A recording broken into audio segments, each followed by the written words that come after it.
What's going on, everybody? Welcome into an all-new episode of the PackADay podcast. I'm your host, Andy Herman. You can follow me on Twitter at Andy Herman NFL. You know, the one and only Perri Goldstein. You can find her on Twitter at Perri_Goldstein. Perri, it's been a hot second since we've had the opportunity to chat Green Bay Packers. So great to have you back. We've got a 53-man roster set, tons of roster moves, transactions. Excited to hear your take on everything. Before we get there, how the heck are you doing? I'm great. Andy, 1 week from the night we are recording this, exactly right now, because it is 8:38 p.m. Eastern time, there will be football on. There will be football on. We made it. I'm great. We made it. We made it. The Packers have their roster for the 2024 season, at least as of right now. That's always going to change. You know, Goot likes to sprinkle his little magic. He also has a few, as of we're recording this, few open roster practice squad spots to fill. Yep. But we have our 53, which is super exciting. I can't wait to break this down with you and hear all your thoughts. Yeah. So what we're going to be doing today, I want to get Perri's thoughts on that. We're also going to be doing sort of a wrap up of the entire offseason. We're going to be doing some offseason awards, which I am extremely excited about because next week we'll start getting into Packers, Eagles, and everything's just going to take off exponentially from there. And it's just going to be a sprint until it's basically draft season again.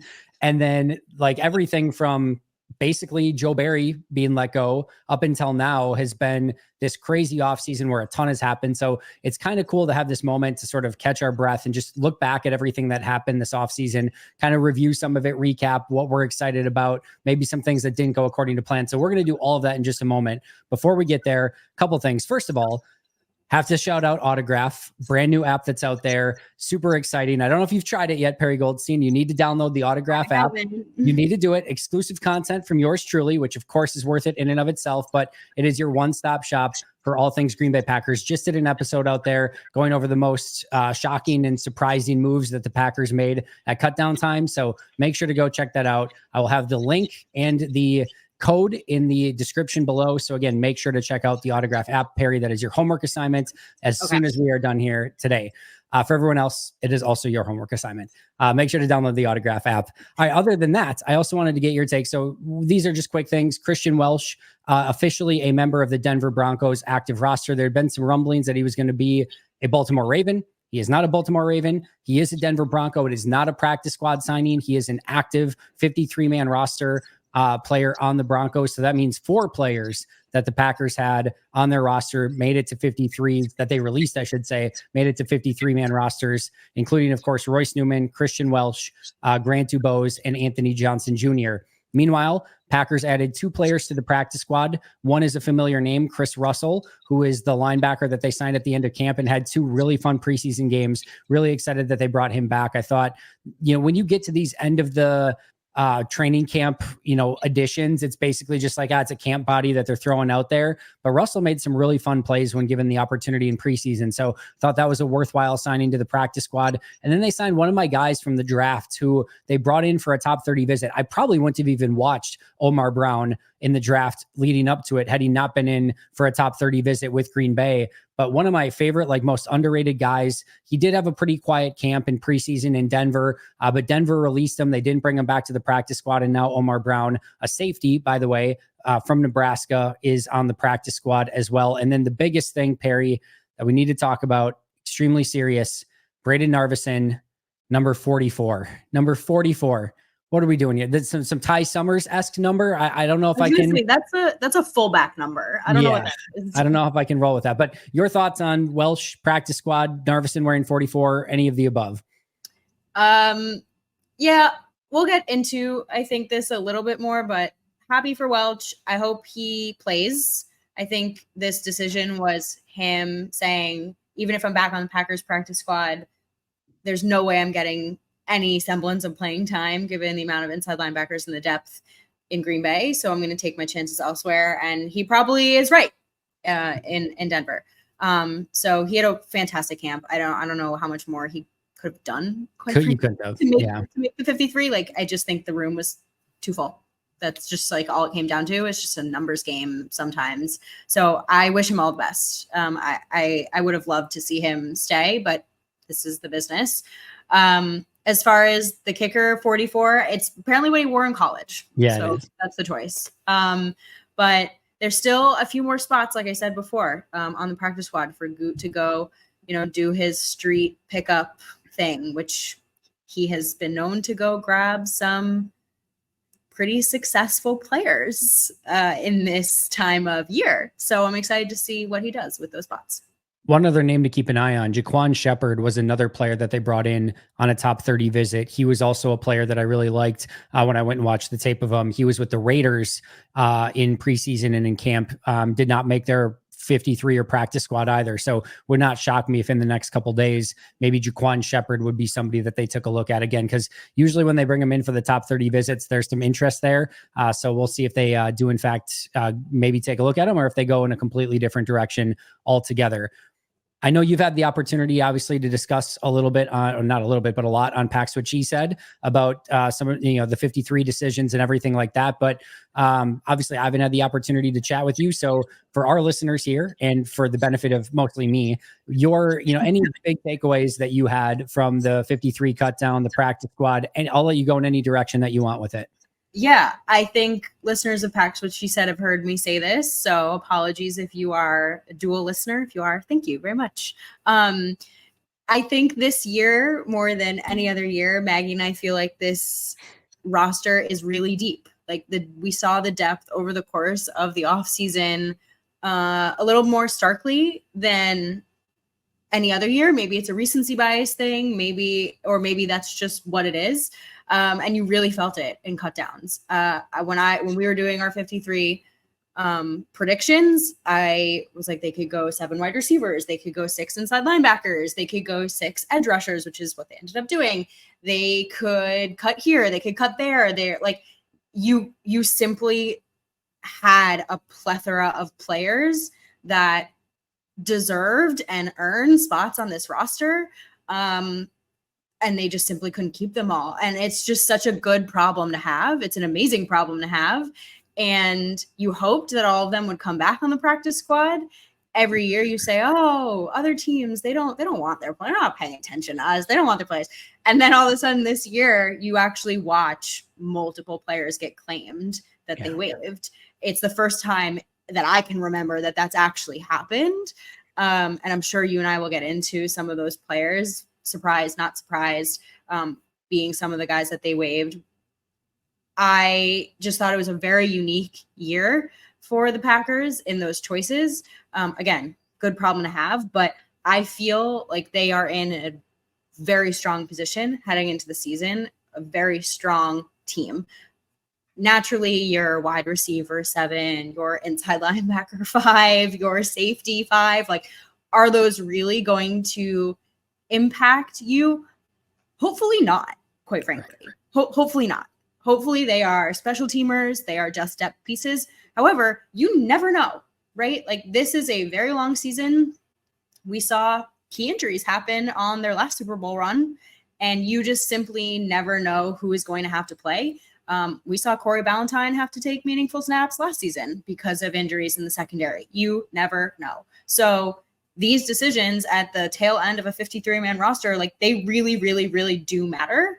And maybe waiving in AJJ, he ends up, going off for the Giants. Maybe that's something they come to regret. We will never know. But my 50,000 foot view is, on paper, this team looks really strong from top to bottom. And I think they're going into the season in a really good place. Yeah, I think so too. And I thought Goody put it best, where he just basically said, we had more than 53 guys that were worthy of making a 53-man roster. And it's just, what do you do? Like, the rule. And I think it was Goody who said, or I forget who it was, but like, they're basically like, it's just the rules. Like, if we could, we would keep all these guys. The rules make it so that we can only keep 53. And that's just the situation that they were in. It's understandable. You hate to lose guys like Christian Welch, Anthony Johnson Jr., etc.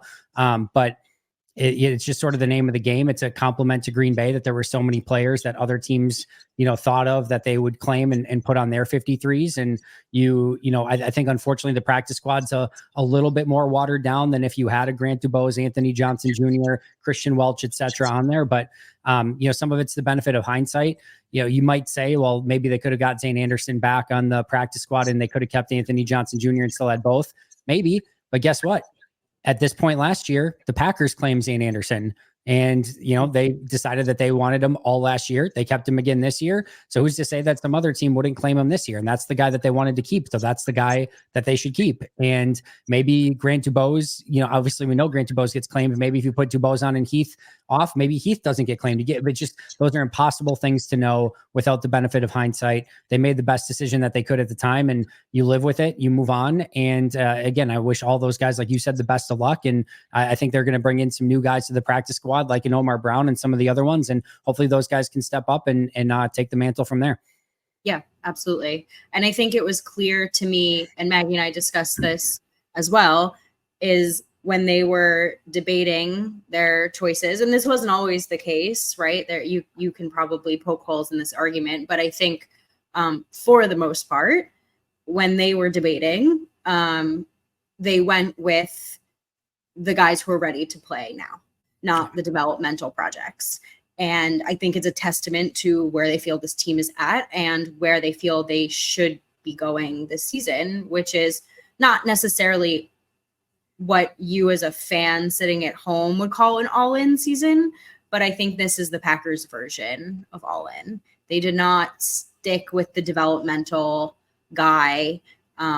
They went with they waived Kalen King, for example, right? He ended up coming back on the practice squad, but they went with Corey Valentine to stick with this example, right? Because he played last season. He played meaningful snaps, and they know that if he went out there and they needed him, he can play, and they trust him. I think those were the choices that they ended up having to make. And again, I think it's just a testament and an indictment to where they think this team is and where they expect them to be in January and February.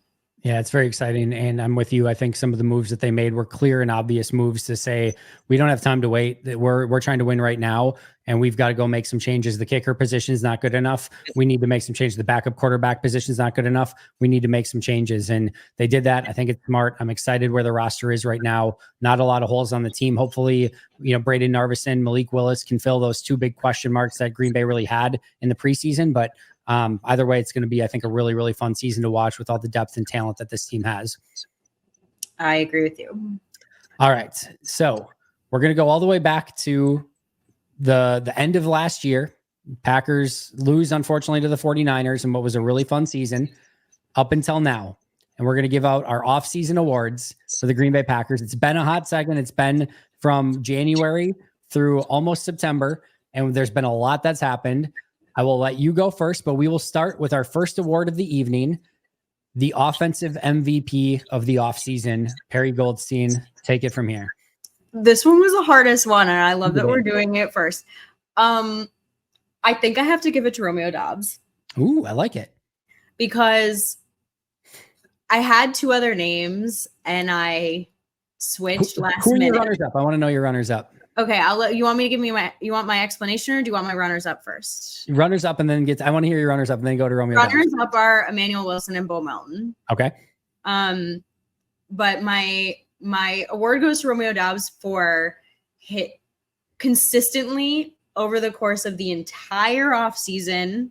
And I think it was more, those other two were more recency bias, which is why I switched, because you just jogged. It's for the entire offseason. Yep. He has just been the picture of consistency. The coaching staff, Jordan, everyone has only had consistently positive things to say about him. And I think you have high expectations for him going into this season. So offensive MVP, Romeo Doubs, Romeo Doubs. Love it. I think that's a really smart answer. He's had a really good OTA mini camp, training camp all the way through. Obviously didn't get a ton of opportunity, really any opportunity in preseason other than 3 snaps, I think, in that first game.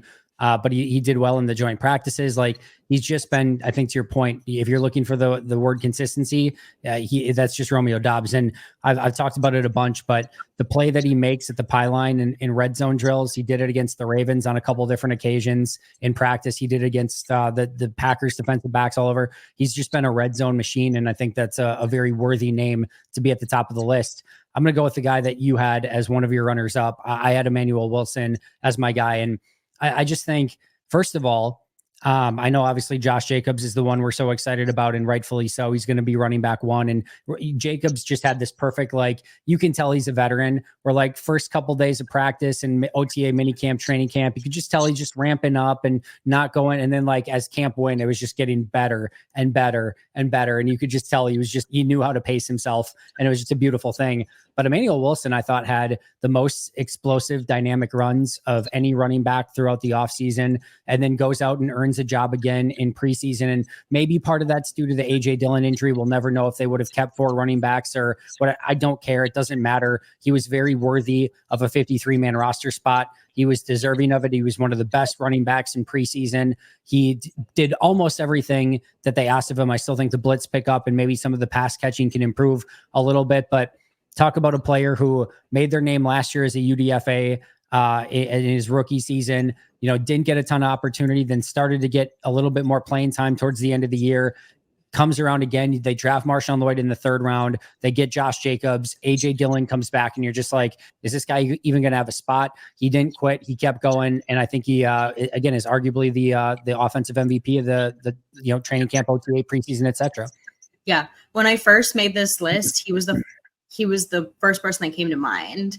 And I think it's just watching someone work and work and work and earn their spot on this roster when it's not a given. It's really hard to overlook that, especially coming back from an injury, right? He got hurt and went down last season, and he was playing meaningful snaps in 2023. It was not a given that he would have a spot again. He was competing for essentially running back 3 this offseason.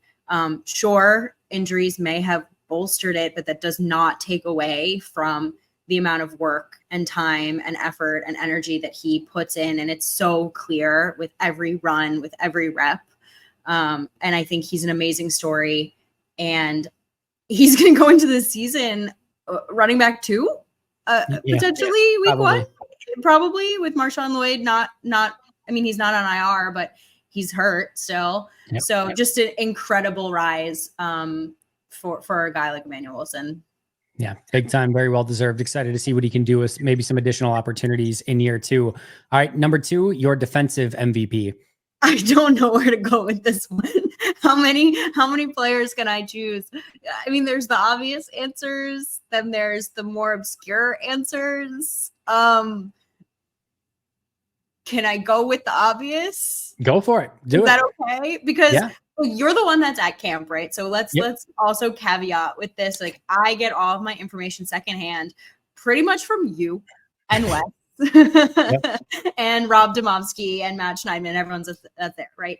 But how could I not say Jair? Like, he just seems like he's back at full form, 100%. The Jair you expect, the all-pro cornerback. But I think more than that, what stood out to me is how much he's communicating and vibing with Jeff Hafley. And that's something we missed last season. He had an off season last year. Like, there's no denying that. And so to get him back, not only at 100% like physically, but also to get him there mentally as a leader, that really bodes well, I think, for that side of the ball. So I just have to go with the obvious answer. I went with the obvious answer as well. I went with Jair Alexander. That's the number 1 name on my list. I did definitely think of some other ones. I'll talk about another one for another category later.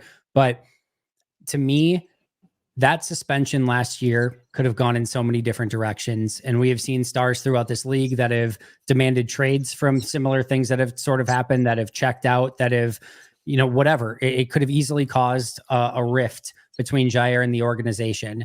And the beautiful thing about it is, I really think Jair learned from it. I also think the Packers learned from it. And I think Matt LaFleur learned from it. And I think everyone came together. They were all better that it happened, that they went through it. And I think everyone came back extra motivated, extra excited. And I think we're seeing prime Jair right now. And that is a beautiful thing. We'll see what he can do in the regular season and if he can carry that over. But he's looked phenomenal in all parts of the offseason. And I am unbelievably excited for Jair in this defense with Jeff Hafley. Me too. I know you would be. Actually, when you said like the obvious one, I thought maybe you were going to go Rashawn Gary because he's had such a outstanding camp as well. So I thought you were going to go there. I know your affinity for corners, so definitely Jair was in the back of my mind as well. So I didn't know which way you were going to go, but certainly Rashawn would have been a worthy inclusion. Let's talk about the flip side. Your biggest disappointment of the offseason, and it can be, I mean, that again, that's a pretty wide open topic, but I'll let you go in any direction you want. This one was hard because, again, we are very high on this roster. So there's not that many disappointments. I think for me, the biggest disappointment is seeing AJ Dillon go on season-ending IR and just having no closure on like where he's at with the team and what he could be, and would he have made the 53, and what would he have been to this team. And Matt LaFleur had a lot of comments about like the role that he felt like he had carved out for him. So it feels like he would have made the 53, but now it doesn't feel like AJ is ever really going to play for the Packers again. I mean, we will see, but he's done for the season now. It's done. So he comes back on this very odd contract and he's fighting for his spot, and then it's just done. And the stinger too, it feels extra unfortunate because a neck injury, 2 neck injuries within a year is a little bit scary, and you worry about his health. Like that is also adds to the disappointment just for him as a player, and especially as a player who's so beloved in Green Bay. It's mutual love, right? He loves Green Bay, and he certainly came back, I think, because he wants to play for the Packers. So just all of it is just so unfortunate and so frustrating and so disappointing to me. And I just hate to, like, he had this awesome offseason. He was looking, I think, better than he's ever looked. And you get one preseason opportunity, he gets 4 carries. There's nothing blocked for him. And of course, the whole conversation of we don't even need to go through all of it. And it was not indicative of how he had played in camp the entire time. And then just as you're hoping that he gets another opportunity in the Ravens game, he ends up with an injury. And now you don't know what's going to happen other than the fact that he's done this year. And like you said, just no closure. It's a disappointing. The story's a bummer. You're disappointed maybe mostly for the person and the health of him and what he can, hopefully recover and get back to where he was. But the whole thing is certainly a level of disappointing. No question about it. Yeah. Yeah. All right. I'm going to go in a different direction. And this is an interesting way to sort of think of this, as per usual for me. I'm going with the rookie class, but not because of anything that they've necessarily done wrong. And in fact, even with this being a disappointment, you have 2 players, Javon Bullard, who's probably going to be the starter, and Evan Williams, who's been an absolute stud. And Jacob Monk has made some progress as well. But just like, I think this is a really good, talented class. And we just were left wanting so much more, in large part due to the injuries.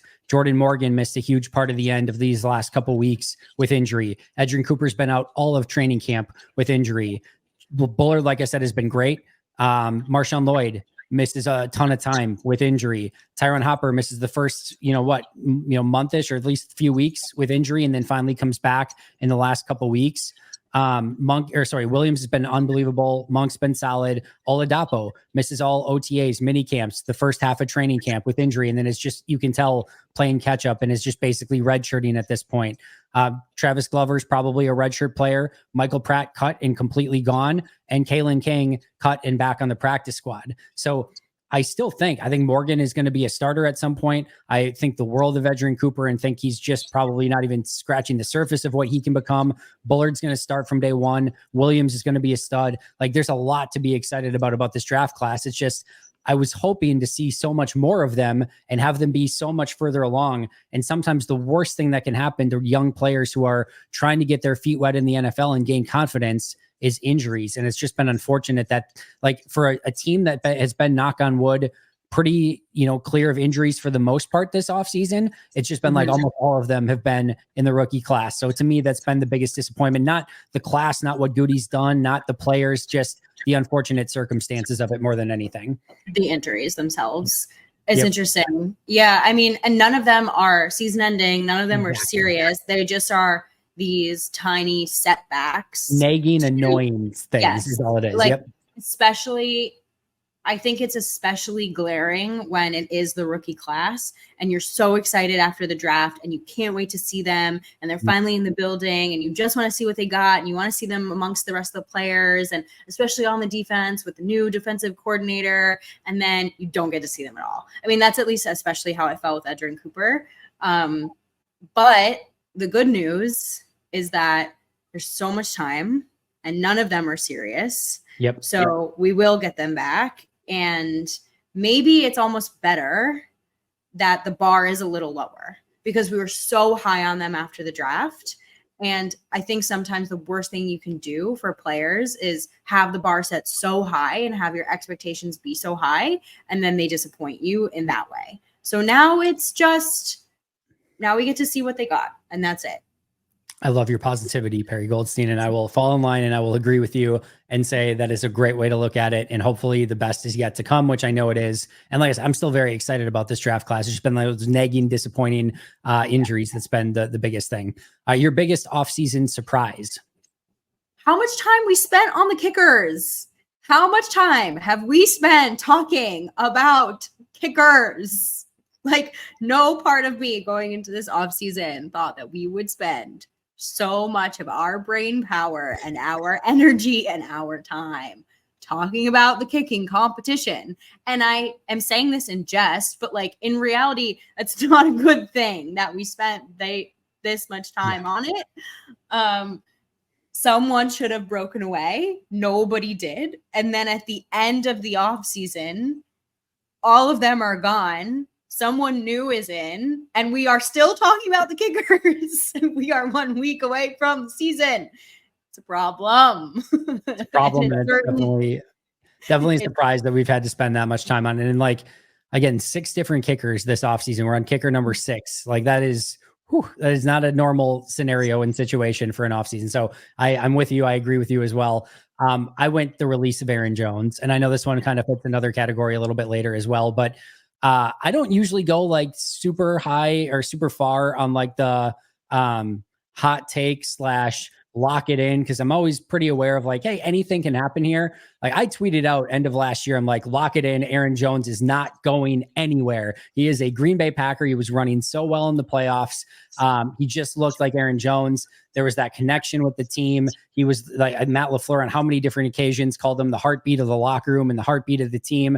Like everything was pointed to the point where the Packers signed Josh Jacobs, and still where it should have probably been obvious of like, oh, this could be an issue for Aaron Jones. Still, I'm like, wow, it's going to be really interesting to see Josh Jacobs and Aaron Jones and the same backfield at the same time. I wonder how that's going to look. I still, after they signed after the announcement of Josh Jacobs, still could not get my mind to be like, they're not going to release Aaron Jones. That's certainly not going to happen. So let's see how this works. And then of course, the news came quick after that the Packers were in fact going to release Aaron Jones. And it was, of course, no surprise at all that he ends up in the division, because that is just how the rules work when somebody is gone from the Green Bay Packers, that they must go inside the division. But yeah, that still to me is the biggest offseason surprise.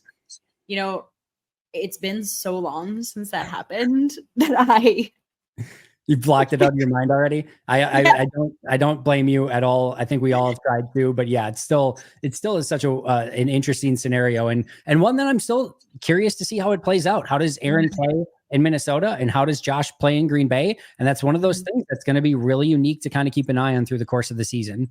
Yeah, no, absolutely. And unfortunately, Aaron's going to be someone that the Packers see twice this season, and so it's going to be right in our faces. Yeah, no, it very much will be. All right. Favorite new addition? It's the obvious choice. It's Xavier McKinney. Talk about way back in the early offseason. This is still the best move they made this offseason. You can talk about the rookies all you want and the draft picks and the this and the that. No, the Packers went out. They got the best safety available in free agency, one of the best safeties in the league.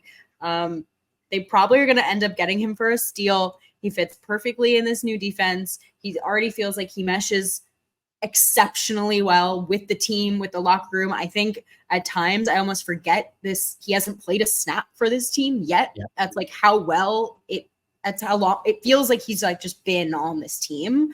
I cannot wait to watch him play finally.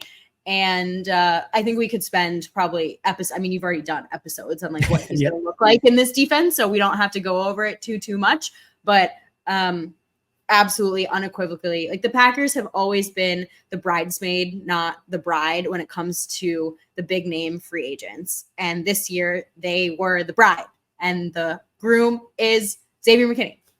I love the way that you put that. I think the only other options here, Josh Jacobs, of course, but I think McKinney's the more, probably exciting of the two and the more obvious choice of the two. The only one, Jeff Hafley, would have, I think, been a little bit in this conversation for me as well. But to me, it's Xavier McKinney. You put it perfectly. We don't need to go over it anymore. And next one is most disappointing departure. You know mine already. I just said Aaron Jones, which we just talked about, a biggest offseason surprise. But to me, still would have loved to have seen him back. I get the decision. I'm not upset about Josh Jacobs. I'm excited to see what Jacobs can do. But there's not many departures on this offseason as a whole that I'm disappointed on. The only one for me that really fits this is Aaron Jones. Yeah, this is where I would put Aaron Jones too. This is, I mean, unless you want to say David Bakhtiari. But I that's actually what I thought of here, just because, again, someone who is probably going to be in the Packers Hall of Fame, and has just had like one of the worst endings to a Packers career I can remember in such a long time. And again, just like so beloved and such a figure. Like Bach, to me, and again, I'm much younger than probably most of the listeners here, but like Bach is just like, to me, always been on this team. He's just, it's been 12 and 69 for as long as I can remember. And it's still weird to me. It was still weird to me not seeing 69 out at left tackle. And I think it's going to stay weird for quite a while. Yeah. No, he's definitely considered. I think the only reason I didn't really consider is just because it felt like the writing was on the wall. Of like that course. was going to happen. But yes, you're 1,000,000% right. I think writing on the wall doesn't, like, that's why I didn't put it in surprising, but it's writing on the wall doesn't take away from disappointment. Yeah. No, that's the way it ended. Yeah. Let's go to the positive side again. Your most impressive rookie. Oh, man. There was a few of them, but I feel like two stood out the most. So I'm curious to hear which one you chose. I did Evan Williams. Okay, I had Evan Williams too, but my second was Tyrone Hopper. I know he played a little bit less, but I mean, I feel like it has to be Evan Williams. Like he's so solid. And I going into this offseason, everyone assumed and expected it's going to be Javon Bullard next to Xavier McKinney, and more than likely it will be Javon Bullard next to Xavier McKinney to start the season. But that does not take away from the fact that Evan Williams stood out when he played. Like, to me, when I watched him play, he stood out as a guy who will see meaningful snaps this season and could potentially start at some point. Yeah. And not by no means, like, is that me saying he's going to overtake Javon Bullard? No, I'm saying, like, in this new backfield, there's going to be a rotation. Jeff Hafley is going to use them in various different ways. And at some point, they're going to need Evan Williams' skill set in a way that's different. They could move Javon Bullard into the slot, and they're both on the field at the same time. That's what I mean. Yeah, 5 interceptions in training camp, all over the field. Just a big-time playmaker, was steady. Of course, there can be things that he can do better, but consistent, constantly making plays, just everything that you could possibly want for a 4th-round rookie safety coming into his first season. Just massively impressive. And really, I think they will find ways to get him on the field because he's been that good. And I don't think you just want to have him sitting on the bench. He's too good of a player to do that. So I think we will see some of Bullard in the slot. One, because I think there's ways to do that against certain personnel groups, but two, in an effort, in a way to get Evan Williams on the field in those situations. All right, your biggest offseason storyline. You should go first for this one. All right, so I could have gone 2 ways. My initial thought was going to be Jeff Hafley and bringing him on as defensive coordinator and just the entire change of the defense, but it has to be Jordan Love's contract. I mean, not only did he get the highest paid, contract in the NFL, but there was also a holdout, for a hold in for a little bit where he was not at training camp for the first few days, which was definitely a story in and of itself. And so, yeah, I think when you've got a quarterback that is just coming off his first year as a starter, gets the biggest contract in NFL history and a massive signing bonus and the huge investment from the Packers, you had this holdout, even if it was a very short lived. We're not talking Brandon Ayuk, Trent Williams-esque here, but yeah, I think overall, still to me, the biggest storyline of the offseason and deserved contract in the end, and excited to see what Love can do moving forward as the highest paid player for however long that lasts. Yeah, for however long that lasts. Dak's up next. Yep. So I had the reason why I wanted you to go first is because I actually had the Love extension as my favorite moment of preseason of All camp. Right. But it was the biggest storyline also. It's just both. Yeah. I think it could have been a bigger storyline than it was because they got it done early. Yeah. I was trying to think of something that was a storyline that was so pervasive over the course of the entire offseason, and the only thing that was the kickers. Yeah. Like literally the only thing that was consistent over the course of the entire offseason was the kickers. Now, naturally, of course, Jordan Love getting his contract is the biggest storyline, but it was also my favorite moment of the offseason. Like, to lock up the quarterback this way, to be done that early, I will say early in camp, absolutely nowhere near the start of the season. It was, to your point, not a Brandon Ayuk situation, not a CeeDee Lamb situation. It was done and dusted. He is locked in. Everyone is happy. He was still at camp, right? He wasn't in California. He was there. The Packers have their quarterback of the future once again for however long this lasts. Just absolutely incredible work.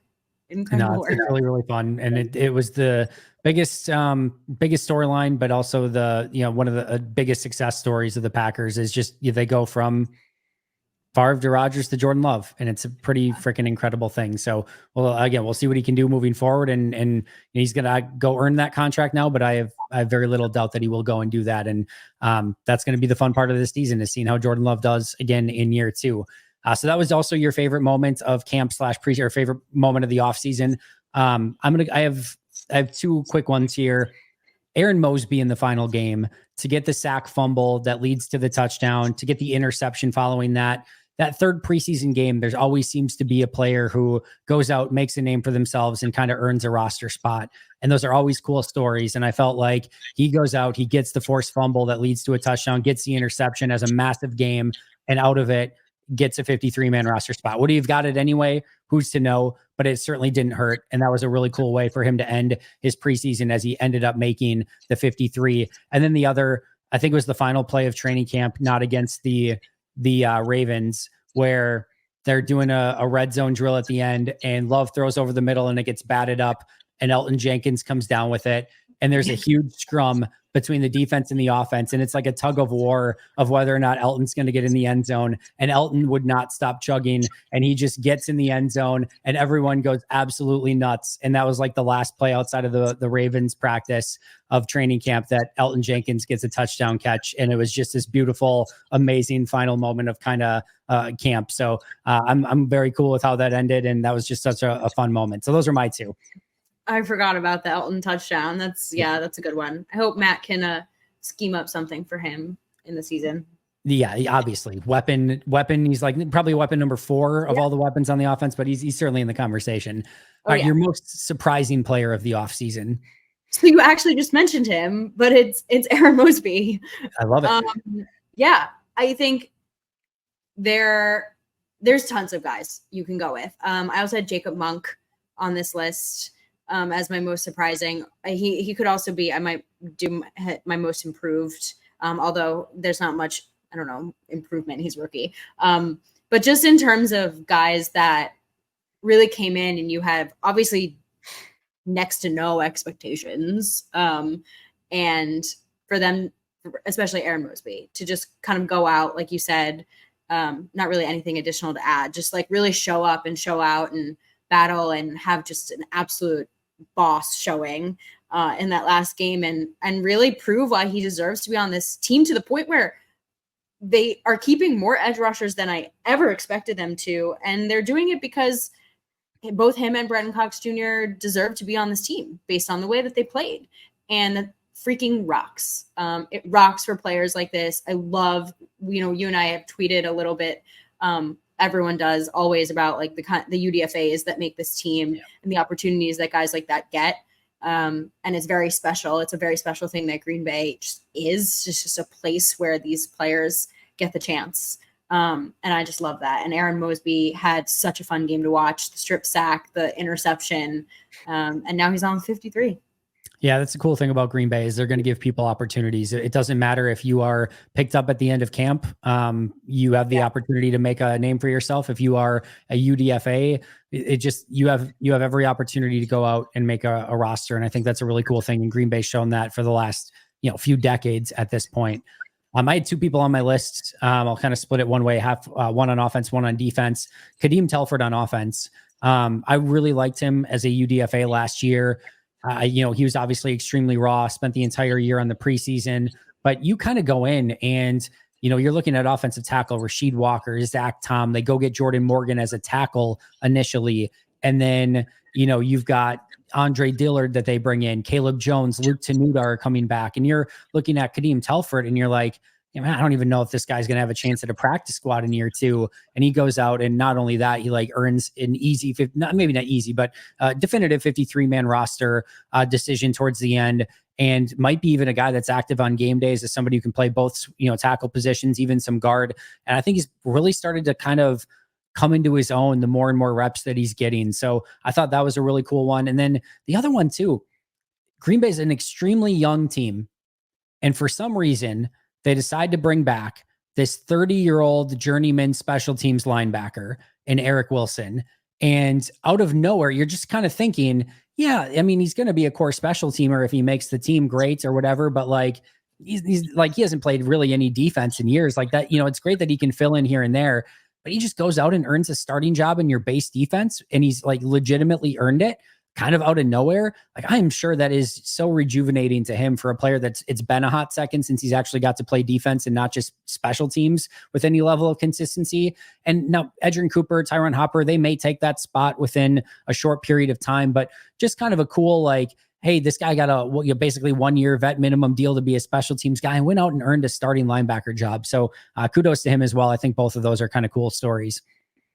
No, those are both really good ones. And I mean, Eric Wilson is such a fun story. And like watching him make the team is probably why Christian Welch didn't make the team too. And that choice that they made to bring him back. So all really tough choices, but the fact that we have so many that we could go through of like just surprising players who showed up is it's just also a testament to their scouting abilities as well.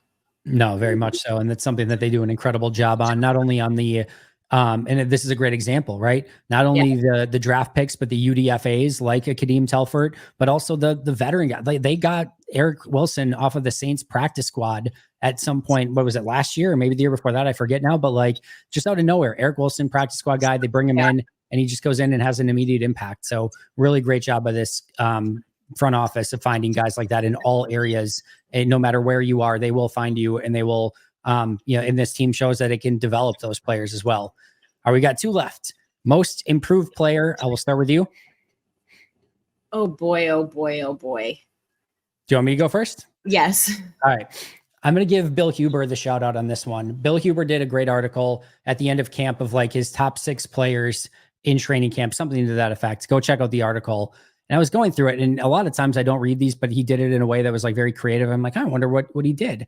And he had Rasheed Walker at number 1. And at first I did like a double take. I'm like, Rasheed Walker was your player of camp. And then I really started thinking about it. And I think he's 1,000,000% right. Obviously I didn't put him as like my MVP or whatever, but Rasheed, I thought started last year and had some struggles at the beginning of the year. And then by the end of the year, I really thought he came into his own and was like a legitimate starting offensive tackle. And then they draft Jordan Morgan as a left tackle. And you're just kind of thinking, it's like, is Rasheed going to be a swing tackle going into this year? And you didn't even know if he was going to have a starting spot. And it was like very early on where it was just like over, like Rasheed's going to be the left tackle. And then he really got to the point where it was just like, I'm not saying it's completely just like set it and forget it yet, but like nobody was really getting around him. And like he was just Mr. Consistency and stonewalling everyone and like really took that step. And then Matt LaFleur talked about him of how like the attention to detail is so much better, the amount of tape that he's watching, like he's really become a pro's pro. And I really think that like the difference between even, you know, the extremely inconsistent Rashid we saw at the beginning of last year to the solid and mostly okay Rashid at the end of last year to what I think he can be now is a really impressive testament to Rashid Walker, and I'm going with him as my most improved player. I love that. I love that because he also has faced such an uphill battle in terms of like perception too. When you've had such a, I mean, I just mentioned David Bakhtiari earlier in this episode of just like a solid Green Bay Hall of Fame level, like left tackle in that position for as long as anyone can remember. And then you get thrown in there when you likely shouldn't have been playing. I mean, no one expected you to play. You were a very late round draft pick and you have to develop on the fly. I mean, you were drafted likely to develop behind somebody, behind one of the best. And then, I mean, it's this league. We just talked about the depth here. You never know when you're going to have to go in and play. And he had to develop on the fly and it didn't always look pretty and it wasn't always consistent. And over the course of last season, there were games where you were like, oh gosh, there's no way that this guy is going to be the left tackle of the future. And then there were games where like, okay, yeah, he looks good, you know? And you know, sometimes you got to give guys the grace and the space to get there. Clearly not every position gets the grace and the space in Green Bay. Not kicker and sometimes not quarterback. No. But when you show enough, like Rashid has, then you do. And, you know, I'll take it because you've been there. Clearly, he has had the upward trajectory and they feel strongly enough for him to start. Now, we don't know how long that's going to be, right? They did draft Jordan Morgan, but to watch somebody, like I said, who is just a late round draft pick who was never expected to start, get to where he's at, it's pretty incredible. Yep, very much. I am curious your thoughts because, again, I'm not there. So it's really just based on what I see and also the preseason games. But I kind of want to give the nod to Lucas Van Ness. Yeah.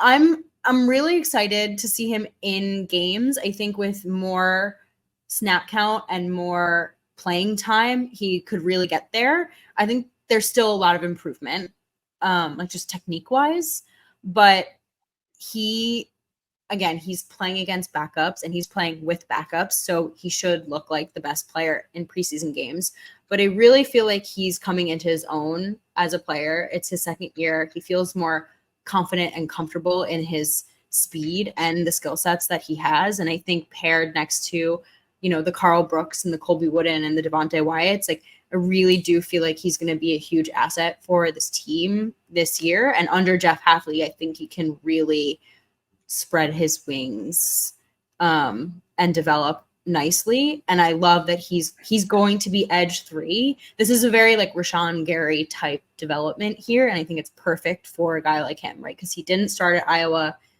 He doesn't need to start here.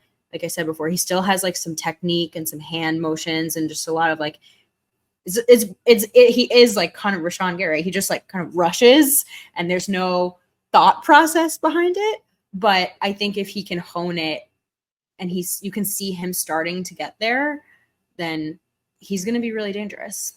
Yeah, there's two things that you said that I think are really, really smart. So I think first of all, I think he is very much more comfortable in year 2. You can definitely see that he is a little bit more confident, a little bit more aggressive. And I think those things are going to pay off for him. And then the other thing is, I think he very much feels a lot more comfortable as a hand in the dirt 4-3 defensive end than a stand-up guy. So I think those things are going to help him a ton. I will say, I do think from a technique standpoint, and you were obviously mentioning this as well, I still think he has a long ways to go. I was hoping he was a little bit further along at this point. The two things you get with LVN every single time are unbelievable traits and unbelievable effort. And unbelievable traits and unbelievable effort will get you a lot.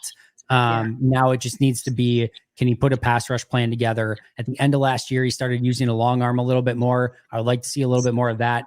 You can't just bull rush through everyone in the NFL, we know. So you have to have a plan. Can he get a spin move going? Can he get something going that's a counter to what he's doing? Can he get some sort of Euro step or a counter, whatever it might be? I just want to see a little bit more of nuance there. But I do think he does feel more comfortable, and I do think he's playing a little bit more aggressive with his hand in the dirt. All right, last but not least, and we're going to get out of here.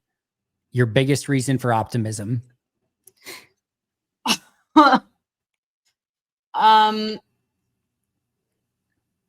There's so many.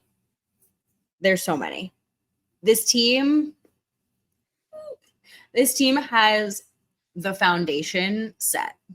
And I think I said it earlier when I was talking about like that 50,000 foot view. And look, this league is not won on rosters on paper and on foundations, but you have to start there. And I think that when you're going into the season with the foundation that they have, you have the quarterback, you have the weapons at wide receiver, at tight end, at running back. I feel a lot better about the offensive line now than I did at the beginning of this offseason, which was one of the major question marks. You have the playmakers on the defensive side of the ball that you need at edge, at corner, at safety, hopefully at inside linebacker, but we haven't seen it yet, but that's the hope. You have to put it together. They have to put it together, but they showed in 2023 that they could in the second half of the season. You have the foundation set. Now they just have to go build on it.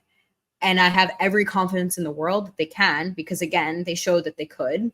And they arguably were a worse team last year, I think, on paper.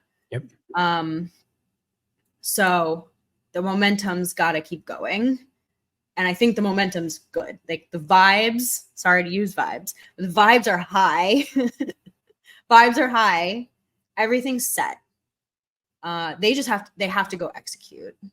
They're in a great position to go do it, but they have to go execute on it now. All the confidence in the world that they will. You and I went in a very similar direction here. I just put they're young, they're talented, they're healthy, and they're hungry. That's it. That's a great recipe for success in the NFL. You're young, you're talented, you're healthy, you're hungry. Sign me up for a team like that every single year, and you're going to have a pretty darn good puncher's chance to make some noise in the postseason if everything comes together the way that it's supposed to. So I wish I had like this like crazy thing of like, well, I think, this is going exactly like we haven't seen this scheme yet on either side of the ball. It's been very vanilla, but I know the type of players that they have developed. I know the type of players that Goody has brought in. I know the way that this team thinks, like how they're wired, and they've got all the key ingredients for a successful season. And that's what gives me optimism at the end of the day, is they've got the right players at the right positions to be successful. Now it's just putting it together, going out and doing it, and having that level of season.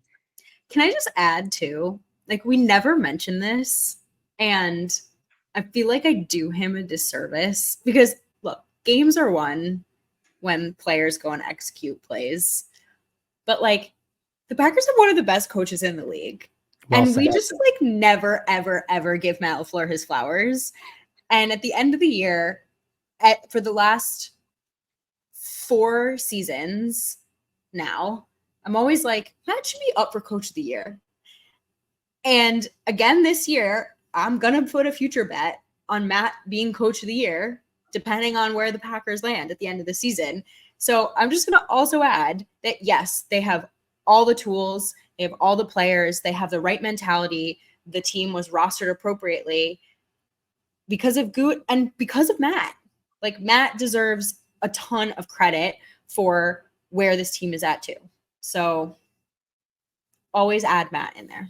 That's a better answer, honestly, than either of our first ones. Like Matt is a great reason for optimism for this season. He deserves so much credit. He is one of the best coaches in the league. Green Bay is so lucky to have him at the helm. And I think this is setting up to be maybe his best season yet. So I could not agree with you more. Absolutely. All right. So before you go and download the Autograph app, Perri, tell us any final thoughts, where we can follow you, Packs What She Said, anything else you want to talk about.